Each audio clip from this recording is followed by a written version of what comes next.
हाय, तर आज मी बोलणार आहे इंस्टाग्राम आणि मॅनी इन्फ्लुएन्सर्स आपल्याला कशा प्रकारे ठगत आहेत त्याच्याबद्दल. तर तुम्ही रील स्क्रोल करत असताना तुम्हाला प्रत्येक 2 रील नंतर एक कोणती ना कोणती ॲडव्हर्टाइजमेंट दिसत असेल आणि जर एखादी गोष्ट तुम्ही सर्च केली तर next reel, third, fourth, fifth reel तर तुम्हाला त्याच पर्टिक्युलर प्रॉडक्टबद्दल दिसणार जोपर्यंत तुम्ही तो प्रॉडक्ट बाय करत नाही तोपर्यंत. तर आज मी बोलणार आहे अशाच एका प्रॉडक्टबद्दल जो मी इंस्टाग्रामवरती बघून बाय केला. Yes, this is the Bella Vita व्हॅनिलाचा परफ्यूम आहे हा. तर मी एक व्हॅनिला परफ्यूम जो आहे सर्च करत होती आणि हा परफ्यूमचे मला इतके ॲड्स आले, इतके ॲड्स आले आणि इतकी तारीफ केली आहे ह्या परफ्यूमची. म्हणजे ज्या इन्फ्लुएन्सर आहे ज्यांना पेड प्रमोशन या ह्यांचं बार्टर कोलॅबोरेशन काय पण जे मिळालं असेल त्यांनी म्हणजे इतकी तारीफ केली, इतक्या लक्झरी परफ्यूम सोबत ह्याचं कंपॅरिझन केलंय लिटरली की मी स्वतःला थांबवू नाही शकली आणि मी हे बाय केलं. ऑफरमध्ये ह्याची काहीतरी प्राइस 800-700 आहे, पण मी ऑफरमध्ये अराउंड 400चं मी हे बाय केलं.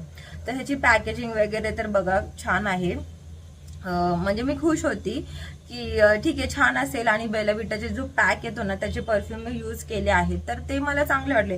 तर मला वाटलं हा पर्टिक्युलर फ्रेग्रन्स जो आहे तो म्हणजे खूप छान असेल म्हणून मी विचार केला आणि मी ह्याला बाय केलं. आला हा परफ्यूम आणि याच्यानंतर जेव्हा मी ह्याला यूज केलाय ना त्याचं रिॲक्शन मी तुम्हाला करून दाखवते की बघा ह्याचं रिॲक्शन कसं आहे.